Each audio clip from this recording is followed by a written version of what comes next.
Construindo o Futuro. Aula número 3. O Espírito e a Matéria. A Escola Naturalista Samkhya. Shri Kapila Rishi, ou Shri Maharishi Kapila, é o nome do famoso sábio hindu do período védico e que viveu no século VI a.C., há aproximadamente 2.500 anos atrás. Ele é considerado o codificador responsável do famoso Samkhya Sutra, os aforismos que apresentam a filosofia dual, também denominada de Seshwara Samkhya. A influência de Kapila sobre o budismo tem sido objeto de estudos acadêmicos há centenas de anos, inclusive pela Oxford University. Shri Kapila foi discípulo de Shri Ashuri Rishi, o principal mestre da escola Samkhya na Índia. O texto Samkhya Sutra também é conhecido como Kapila Sutra e foi aplicado em diversas escolas filosóficas da Índia e também em outros textos autorizados, entre eles o conhecido Samkhya Karika. O Samkhya exerceu e ainda exerce bastante influência na ciência indiana e ocidental, por ser uma filosofia lógica, racional e ao mesmo tempo espiritualizada. Vestígios de Shri Kapila são encontrados em Rig Veda, o famoso livro do Shruti hindu, em seu livro 10, no hino 27, versículo 16, onde é mencionado Shri Kapila. E ainda no verso 5.2 do Svetashvatara Upanishad. Ambos os termos Samkhya e Kapila aparecem visivelmente. Segundo Rishi Kapila, 3 pramanas ou provas são estabelecidos como os únicos meios confiáveis de se obter o verdadeiro conhecimento, e que são 1.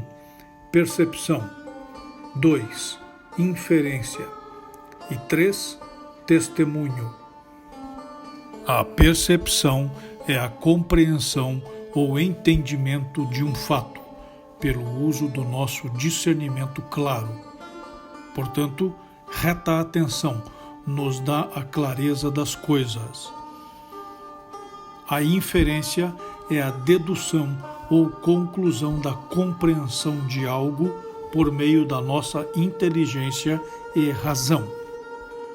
E o testemunho é o depoimento, a deposição da palavra através da comprovação de um fato. É a testificação do ocorrido na ação. Os 7 planos da matéria. A realidade básica universal denomina-se Tat, ou átomo primordial. Na filosofia oriental, denomina-se Tat aquela realidade absoluta, e o termo possui a virtude de impedir qualquer personificação à palavra Deus. Por esta razão, empregaremos preferencialmente, a partir de agora, o termo absoluto, ou permanente, ou ainda causa única de todo o universo. Segundo Maharishi Kapila, os corpos são divididos em 7: corpo físico, astral, mental, búdico, nirvânico, paranirvânico e mahaparanirvânico. Cosmogênese Samkhya. A consciência espiritual. As microconcentrações energéticas constituem os átomos primordiais, dos quais originou-se toda a matéria do universo, segundo o Dr. Carl Sagan. O termo átomo tem suas raízes no sânscrito Atma, que também significa alma, e refere-se à menor partícula que compõe um elemento químico. Os átomos surgem, segundo Shri Kapila, dos íons, ou grupos atômicos eletricamente carregados, também conhecidos como partículas emanadas do Absoluto. Dessa forma, quando falamos da origem do homem ou do ser humano na face da Terra, entendemos que o homem é um produto da evolução universal. Não surgiu ele no planeta já com a conformação e constituição que hoje apresenta-se. A matéria e a vida que envolvem no sistema solar sofreram mutações que permitiram, pelo aperfeiçoamento da forma, atingir uma perfeição tal que pudessem conter e expressar a imagem e semelhança do Absoluto, ou Divatman, ou Diva Purusha. Trazemos, pois, dentro da complexa organização do nosso ser, todas as experiências colhidas em todos os níveis, mineral, vegetal e animal, nas respectivas cadeias que os envolvem. Portanto, a matéria física ou estado sólido é útil a formar então toda a estrutura do Sthula Sharira. Em cada uma das cadeias demora-se o tempo necessário para a formação de cada um dos corpos. Os fundamentos de Shri Kapila Rishi. Shri Kapila começa a exposição do Samkhya quase que terapeutizando o espírito do homem, dizendo: Atha Trividha Dukha Tyanta Nivritti Atyanta Purushartha. A completa cessação da dor é o grande objetivo do homem. É inadequada a tentativa de fugirmos do sofrimento por meios físicos. Portanto, para cessarmos a dor, precisamos conhecer os corpos do homem e os planos do universo. O estudo do corpo humano e da energia humana é de extrema importância dentro do yoga, e antes de tentarmos explicar qualquer fenômeno externo, devemos conhecer profundamente o nosso sistema físico e psíquico e como ele atua no universo, para não cairmos nas crendices cegas e radicalismos extremos que vemos diariamente. Há centenas de anos, o homem vem buscando respostas para explicar o que mantém a sua vida, o que o faz pensar, usar o raciocínio, a razão, a lógica e o sentimento. Segundo a filosofia Samkhya, o homem possui uma unidade central denominada Purusha, ou Diva Purusha, e que pode ser compreendida como seu espírito, aquilo que mantém a sua vida além dos demais veículos, os quais veremos a seguir. Sthula Upadi. Sthula quer dizer matéria sólida, e Upadhi significa envoltório, podendo ser um sinônimo de Kaya. Sthula Upadi é o envoltório da matéria sólida, que corresponde ao corpo físico, Sthula Sharira, e ao corpo energético, Lingan Sharira. Sukshuma Upadi. Sukshuma significa tênue. Sukshuma Upadi é o envoltório da matéria sutil do homem, isto é, corresponde aos corpos emocional, Kama Sharira, e ao mental inferior, Mana Sharira. Karana Upadhi quer dizer Karana, aquilo que dá causa, no sentido metafísico da palavra. Significa também matéria principal. Assim, Karana Upadhi é o envoltório principal do homem, isto é, o corpo mental superior, Manasarupa Sharira, o corpo intuicional, Bodhirupa Sharira, e o seu corpo espiritual, Diva Purusha. Podemos observar no quadro sinóptico os corpos do homem e os planos do universo. A divisão está em termo sânscrito: plano universo, plano psíquico, dimensão e estágio evolutivo. O Sthula Sharira, que corresponde ao físico, corresponde à parte inconsciente da nossa mente. O Lingam Sharira corresponde ao corpo energético e liga-se ainda à região inconsciente da mente. O Kama Sharira corresponde ao corpo emocional ou astral e liga-se ao subconsciente humano.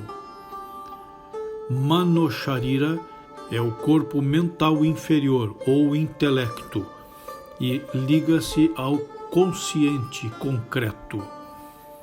Manasarupa Sharira é o mental superior ou razão e liga-se ao consciente abstrato. Bodhirupa Sharira é o corpo intuicional e já passa para a parte supraconsciente da nossa mente. E o Diva Purusha é a nossa mônada, a nossa alma ou nosso espírito indivisível, corresponde ao macroconsciente. Cada um destes corpos e planos estão ligados diretamente aos estágios evolutivos do reino da Terra: mineral, vegetal, animal, hominal, iniciado e iluminado. Sthula Upadi: organização, circulação e bioenergia. Kilanadhi, ou sistema organizacional, como o próprio nome diz, tem como primeiro objetivo organizar a massa energética, organiza a quantidade de matéria dos corpos, vitaliza os órgãos, formando o corpo sutil do homem. O corpo é composto de partículas de matéria física espalhadas pelo universo em estados superiores ao gasoso, uniformemente estruturadas. Depois de organizar a massa energética, a segunda função do sistema organizacional é vitalizar o órgão ou a parte física correspondente no corpo físico. Dessa forma, dirigirá bioenergia ou prana ao órgão físico correspondente.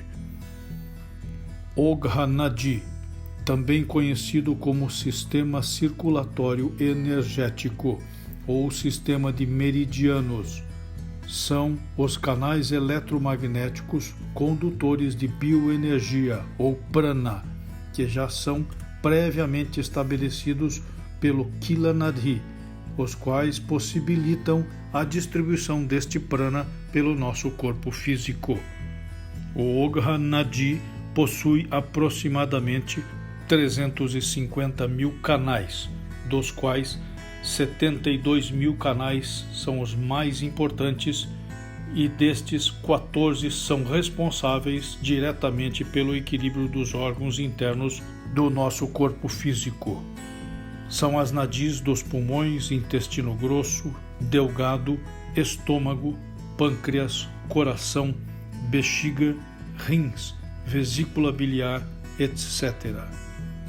Ainda destes 14 canais, 3 são os fundamentais para a trajetória da energia de Kundalini: Ida, Pingala e Sushumna. E por fim, Chakra Padmanadi, que é o sistema de captação de bioenergia através dos chakras, que são centros captadores, armazenadores e distribuidores de bioenergia, Chi, Ki ou Prana em todo o nosso organismo. No corpo humano, possuímos aproximadamente 49 chakras mais importantes, dos quais 7 são fundamentais para vitalizar o corpo do homem. Estes 7 denominam-se Mahachakras e os menores Upachakras. Os chakras e o desenvolvimento natural da espiritualidade. O Samkhya considera os chakras como centros captadores, armazenadores e distribuidores de bioenergia. Para o yogi, os chakras são uma distinta massa de neblina luminosa que se interpenetra na parte densa do físico e vai além dele. Os chakras não se localizam na coluna vertebral propriamente dito. Eles estão com suas raízes inseridas diretamente entre as vértebras. O centro bioenergético encontra-se bem mais adiante. Para cada chakra existe um mudra específico e para cada chakra existe um som específico. Os chakras produzem qualidades especiais nos seus praticantes e desenvolvem a paranormalidade. Nossa constituição física é orientada pelas forças positiva e negativa existentes neste mundo. A força Ra é positiva e vem do espaço, mais especificamente do Sol. A força Tha é negativa e vem da Terra. A influência da energia negativa sai do centro da Terra para o espaço exterior sob a influência de Chandra, a Lua. A força Hatha compõe os polos positivo e negativo.